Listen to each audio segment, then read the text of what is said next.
I love talking about the mission. People know about our stores and our donations, but they don't necessarily know where the money goes. It goes to the mission of in all the people that we impact through all of our services. We serve our mission. Our mission statement is that we serve people with barriers to employment and help them to self-sufficiency. And what that looks like is we serve people with disabilities, people that have just gotten out of prison, people that are in the school system, older adults that maybe need some job training, and it's in a number of our programs. It may be that they just need to assess where they're at and what they need to work on. It may be that they need some mock interviewing, help with their resume, or the actual job search and finding them a job. And then everything in between. We do digital skills and we work on their skills, whatever is relevant to their job search. And Shelley, speaking of job search, you're always looking for employees, right? And the whole gamut of we're always looking for employees here. We need retail salespeople, cashiers, and then of course we always need donation people here in the Oxford area. This is our second store for donations, so we're really proud of the community for coming out for us, and they deliver us a lot, so we need a lot of people in the back to be able to process that and get it out to the floor. And what kind of training does that require in the donation area as well as retail? They do get training on our cash registers if they're going to be a cashier or retail associates. They do processing in the back, learning how we sort, organize, see if anything is salvage or if it's going out onto the floor and how long that is. Our donation attendants go out into the back and they assist people with their donations if they like that, giving receipts for anything that they would need for tax purposes. Any other training tips? Time-wise, usually there's a 90-day probationary period, but obviously your first couple weeks are going to be learning Goodwill side of retail and donations. And are you looking for full-time, part-time? We do like full-time employees. At Goodwill, our benefits actually start at 30 hours as full-time, so that's really great. But we also do have part-timers that work our evening hours, and obviously we have weekends that we're open and available, so anything we can fit you. And age limit, any restrictions, any weight restrictions, disability restrictions? We do. We obviously make accommodations as best we can. We do ask if people can lift 35 pounds before we would put them in a certain position. The age limit, they do have to have a work permit if they're 16, so that if they stay on after the summer, then we have that on file for them. Mm-hmm. Okay. So Joe and I are going to tell you a little bit about why we do what we do. Perfect. So like Tammy said, I'm Joe Munger. I'm President and CEO. I started here about 4 years ago, and it's a very unique mission. So one of the things that I learned right off the bat when I started with Goodwill is we have one of the highest brand recognitions in the entire country, right up there with Coca-Cola, Walmart. We're a top 5 brand recognition in the country. But if you ask people what our actual mission is, it's about 31%. So brand recognition is at 99%. Great job there. But mission recognition is only at 31% nationwide. So these types of events, what we try to do to talk more about what our core mission is. A lot of people think of Goodwill as shopping or tax write-off by donations, right? That's not the core at all. A lot of people think of Goodwill as we can find affordable clothing and household items for people that are less fortunate. Again, not at all our core mission. And that's why at this point I'm going to turn it over to Tammy to talk really about what our core mission is. I love talking about our mission. A lot of times when I'm out somewhere, I'll say I work with Goodwill. Oh, what store do you work in? And I say, I work in mission services. And you get that blank look because people don't know. People don't know what we do, and it is really important. It is really exciting for the people that we serve. So our mission is that we serve people with barriers to employment. And that is so important. We train our staff, all of our retail staff, all of our staff throughout the agency. We train them that this is why we do what we do.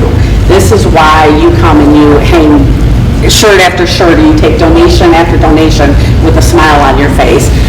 It is for the impact of the people that we serve. Last year we didn't serve as many people. We served probably about 400 and something, but we were closed and kind of. 2020. Oh, I do. I'm pulling. So last year was about 800. Yeah, 800.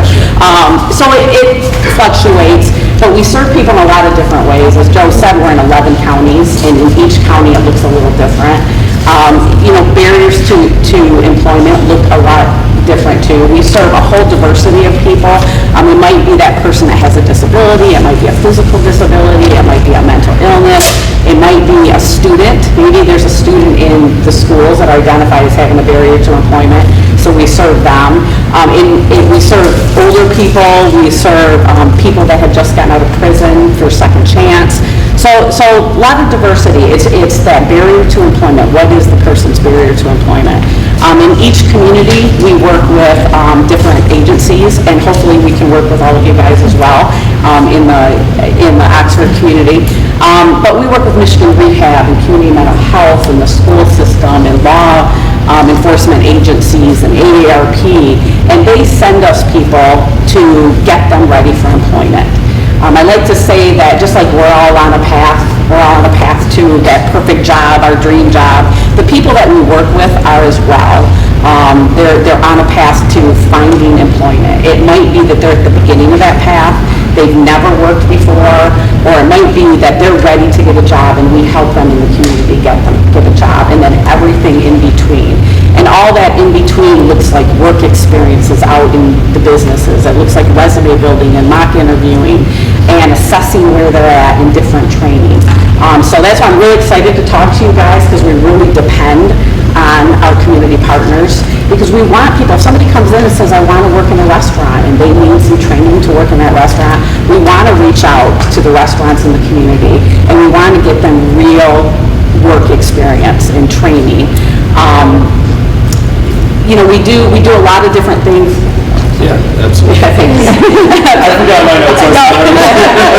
No, I knew I was missing something. No, I knew I was missing something. I didn't skip over it. So we work with people, and maybe they're trying to find a job and they have a barrier, and they just can't find that perfect fit. Or we've worked with people that just want to start a business. So primarily in Genesee County right now, though, we have micro businesses. We've started businesses with people. It's their business. They have the autonomy to make the decisions. Goodwill just supports them. It's just people that need some support. We have a married couple that is visually impaired, and they've had a couple different businesses in our community mental health building and our Michigan Works building, and now they're actually in our Goodwill building at our headquarters down in Flint.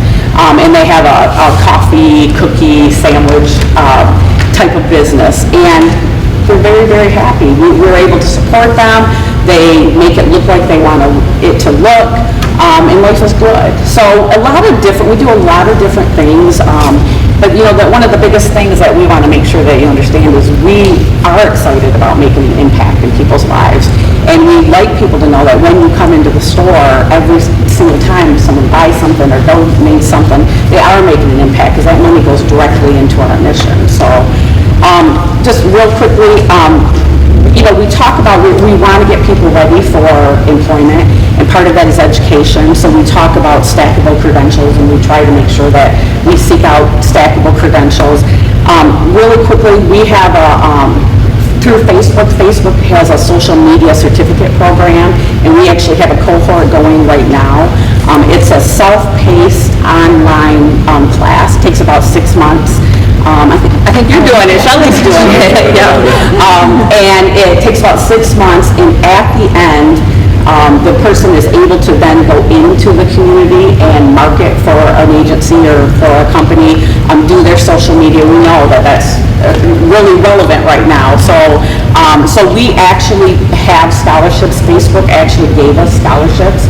So if you guys have anybody that's interested in that, get a hold of us, because we have those scholarships. It's open to absolutely everybody. The last thing is, and this may interest some of our nonprofit folks in the area, we do a roundup program. So last year we raised almost $50,000 for other organizations through our roundup program. So when you're at the register and our cashier say, do you want to round up? You can see the sign right here. It's for Crossroads for Youth right here in Oxford. And we have roughly 100 different partners throughout our entire network that we work with. And again, raised about $50,000 that went directly to them and for their mission as well. So with that, if anybody else from Goodwill has anything to add, we can open it up for some Q&A.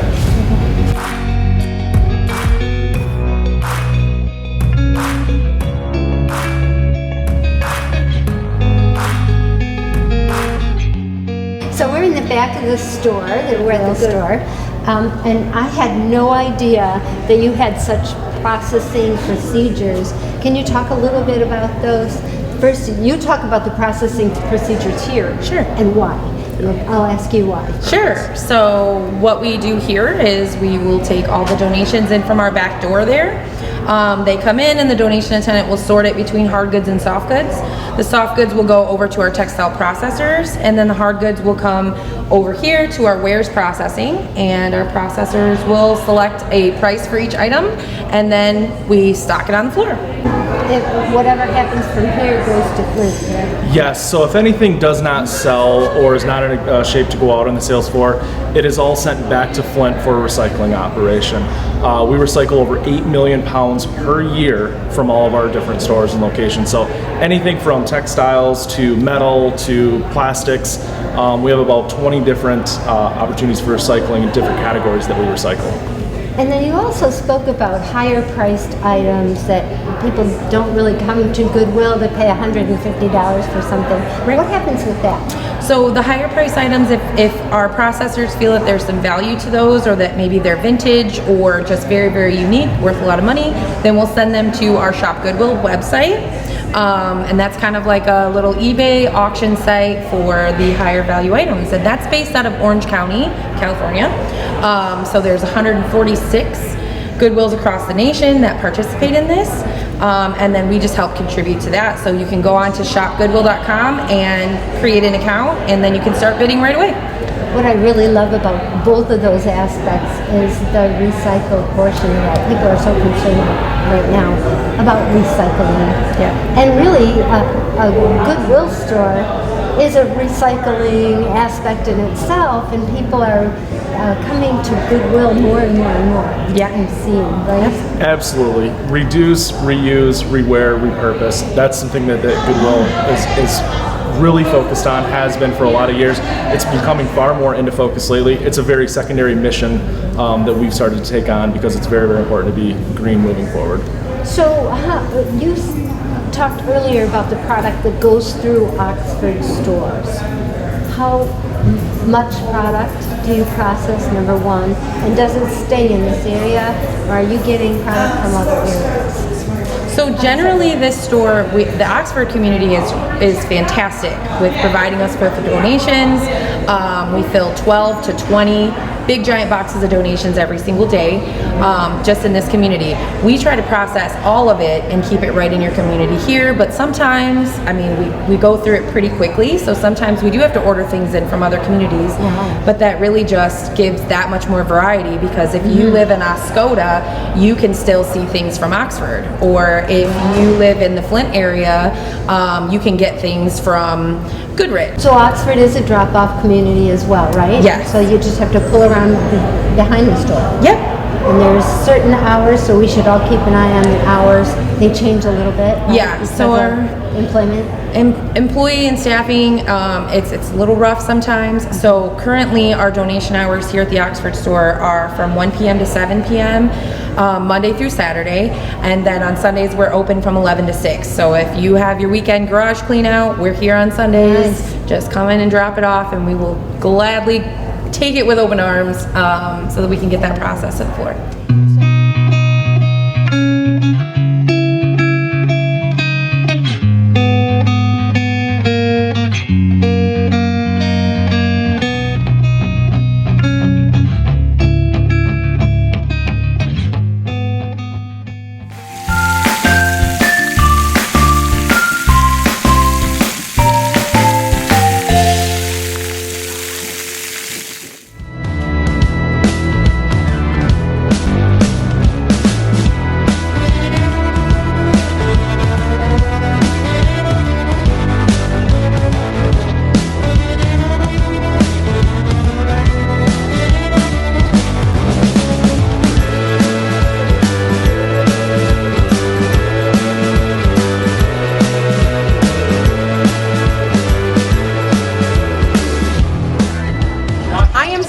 excited. We are in the best town, our little hallmark town of Oxford, Michigan.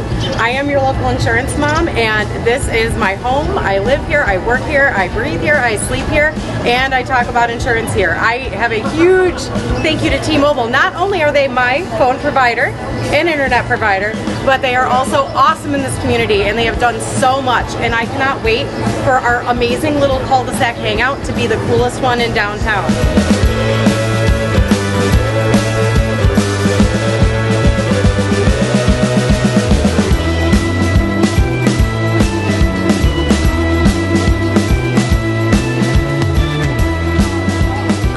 Chair of the design committee for the DDA, so I do some volunteer work in terms of just creating beautiful spaces in the community. Most of the time we're working with building and business owners to improve the visual appearance of their buildings, and we offer grant opportunities. So Les Thomas is the owner of this property, and he was referred to me by Kelly. So Kelly is the DDA director in Oxford here, and she suggested that if we work together, I could help design a beautiful space, and we would use the design to petition grant funding, and that's exactly what we did.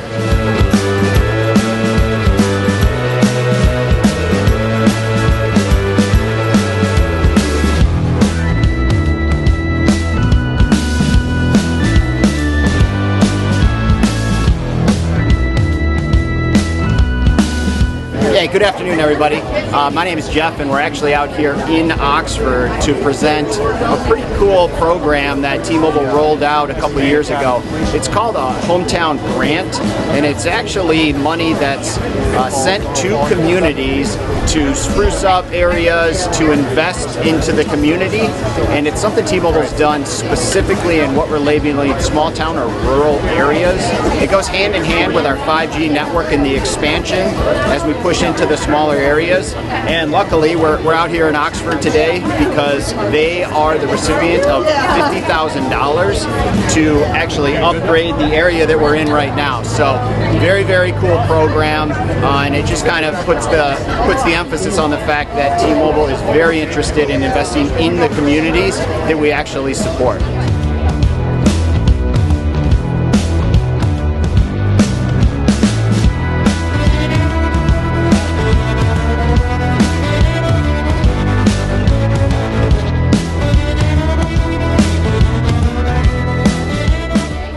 Thank you guys for being here. I just want to introduce this project and kind of give you the background story on how this all fell together. So about 6 months ago, Les Thomas walked into the village to pull some permits because he was going to purchase the Old Michigan store from Dora. Hi, Dora. And I had not met Les before, but I'd heard about him. And so I heard him talking in the lobby, and I'm like, wait a minute, I have to know this guy. So I run to him and I'm like, do you know what the DDA does? So we got together and we started chatting, and he kind of told me his dream and his vision, not only for the store and the expansion, but also for this back area. And I just thought, oh my gosh, this guy is wanting to invest in our community. How cool is that? Usually we're begging people, and he is coming to us. So I was really excited, and from then on, he was on speed dial. And when the Hometown Grant came available, I was familiar with it. Lake Orion, our sister community, had already received one, so I was excited about that, and I thought, okay, we need to go for this. So long story short, we put Les in touch with Nicolette Wade, thank you, owner of Caveman and Pip, and also designer extraordinaire, and she designed this beautiful space so that we could apply for this grant.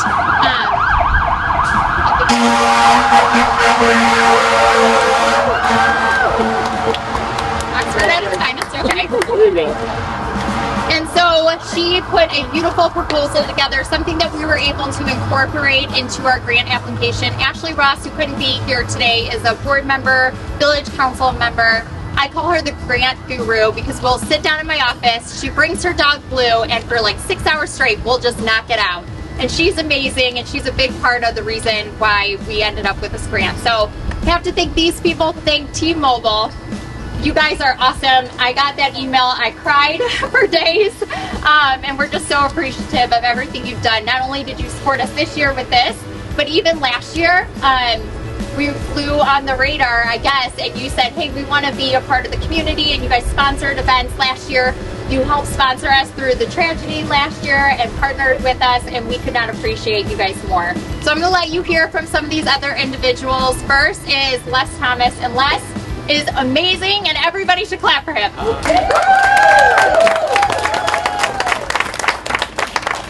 Thank you, Kelly, and so great to have so many people out on this warm day. See a lot of old friends, and I have some family here, so thank you guys for coming. And really, Kelly just said it, all the credit goes to our friends at T-Mobile for making this day such a big day with the contribution to our community. Haven't had a chance to meet each of you, but I hope to do that today. Thank you guys for what you have done for the village of Oxford. It's very, very much appreciated. So thank you. Thank you. Kelly said it, and I would also add the driving force behind this project is right here. Kelly is it. And right next to her is Nicolette. These two gals work so hard, and some of the other folks that Kelly mentioned, to bring this really dream together. It's really predated even buying the building. You know, there were many discussions that I had over the years with Dora, who's here. Dora, thank you for coming today. Her husband, Ron, and our other stakeholders that are here. Kathy Comps, who's the owner of the Modern Marketplace. Karen Smigelsky is here from the Healing Arts Center. Willow's Edge Healing Arts Center. And of course, Victoria. We all know her as Vicky. She owns Victoria's Bistro. Today's event is catered by Vicky and her awesome team, so thank you, Vicky, for doing all that. And besides what's happening outside here, there are other things happening on the inside. Probably 7 or 8 months ago, Karen came to me as, I think Karen and Kathy must have talked together because they ganged up on me at the same time and said, hey, I need more space. So we were trying to find a way, Karen being upstairs and Kathy being downstairs. I said, okay, we could put an office here, we could put a wall there, and then, you know, we're trying to figure it out. And then Dora and I got together. I said to them, I said, why don't you sit tight? Well, give me just a minute to see if we can make something work. And Dora, who's now a famous golfer locally, took her first golf lessons, and we eventually closed on our deal, and that allowed Karen to move from her space upstairs. We blew through the brick walls, 4 layers of brick for those that don't know what these buildings are made of, and now she occupies the entire second floor of what was Dora's beautiful apartment building. If you've never seen it, it's absolutely gorgeous. Kathy then similarly needed more space, so we blew through her wall with the help, obviously, of friends from the village. And so now she's expanded her business, and lo and behold, Victoria, we've kind of brought her kicking and screaming. Vicky's going to occupy the space adjacent to hers, and we'll be blowing holes through the front and back, creating a racetrack for her, additional seating, dishwash area, and really a beautiful contribution to our community. So thank you guys for your support and for really adding on to your growing businesses. And I would hope that those of you that are here could spread the word that we've got some wonderful people in this town that are doing great things. And now we'll be able to do a lot more with that, with all that we're doing out here. Kelly, you didn't mention also, this really isn't just for the 5 or 6 businesses that are here. It really is a community center. So for those folks that may want a wedding, shower, any kind of a family event, I think those are the kind of things that we're hoping would reserve the space and take it over. There's going to be music, lighting, covered double-deck patio. I mean, it really is going to be a spectacular contribution to our town. So stay tuned. We've got a lot of planning to do. I just heard today, Joe, we got the water department and the planning department involved, and we're going to satisfy their needs. But we'll do that in fairly short order. Thank you guys for coming. Happy to have everybody here on some short notice. It's such a hot day. Awesome. Thanks, Les. Next, I want to introduce you to Joe Medor. Joe is, can I say, village manager extraordinaire? I'm liking this word today. Okay. So Joe has to deal with me in the office because I get to be in the village office and come to him with my crazy ideas all the time, and he is so good at putting up with me. So, but he has been huge in this project just from a permit standpoint and, you know, letting us utilize space that really is owned by the village that connects right over there to private space. So I just want him to say a few words and thank him. Well, Kelly's right. She has a lot of crazy ideas, but this one was great. I only met Les a couple years ago myself. There was a backstory in the past, but he and our code officer didn't get along. When I first met him, I didn't see any of that. So he's been great. He comes to us with his plans. He wants to do whatever's right and best, and it all works out well. So we embrace someone like that that really wants to work within the system that we have to work within. And this is the kind of investment in infrastructure that is great for the people, the community, the neighbors, everybody. We're doing boring infrastructure over on the other side of town with the water main, right? Everyone likes water, but this is cool. Ours is not. So Les, thank you. I look forward to working with you. The DDA, a bunch of great people on DDA. They're all coming together to make this happen, and we hope to see more of it. And hopefully it'll just go smooth, and can't wait to see it to the end. Thanks, Nicolette, for the designs and everything. That was very nice. I'm sure that helped a big deal, a lot, for your grant. So, great, thank you. All right, and we are to Jeff. Jeff is, what's your official title, Jeff? Rural Market Manager. Boom. Okay, from T-Mobile, and again, we just want to thank them. Without this project would have never come to fruition, and we're just so thankful for their support. Cool, thank you. Hey, good afternoon, everybody. So let me give you a little bit of a backstory kind of on the Hometown Grant program. It really was designed to invest T-Mobile's money into not only the areas that we work, but the areas that we live and we play. So the program actually kicked off in 2021. To date, we've provided 100 grants worth over $4.3 million. Wow. And the goal is to wrap the program, or at least the current state of it, in 2026 with a total invest of $25 million. So that's what we're investing actually into the cities to, you know, spruce up areas like this. We, as you guys know, we helped fund the playground down in Lake Orion. But with that has come a major investment also in our wireless coverage within the areas.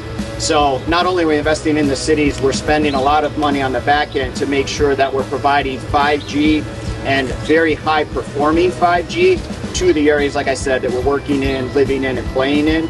So one of the products that initially was launched just recently and now supports 10 million plus rural homes is our high-speed internet. So that's something that's rolled out along with, again, the investments that we've made into the city. So the last thing that I will point out, that actually this city is one of the few areas that's eligible for. Not only did we give the grant, both of the locations down the road, for any existing or new customers, if you add lines, there's also something called a hometown discount that will give you 20% off your rate plan for life. So if you got questions, there's lots of T-Mobile people here, or feel free to stop into either of the locations to find out any more about that if you guys need to. So thanks, we're really pleased to be here and really, really glad to see you guys get Thanks, Charlie. Thank you.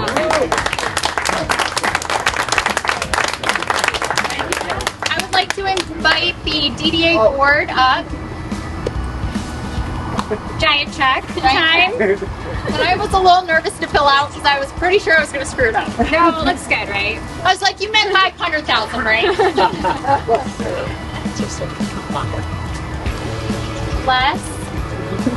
Let Joe, come on.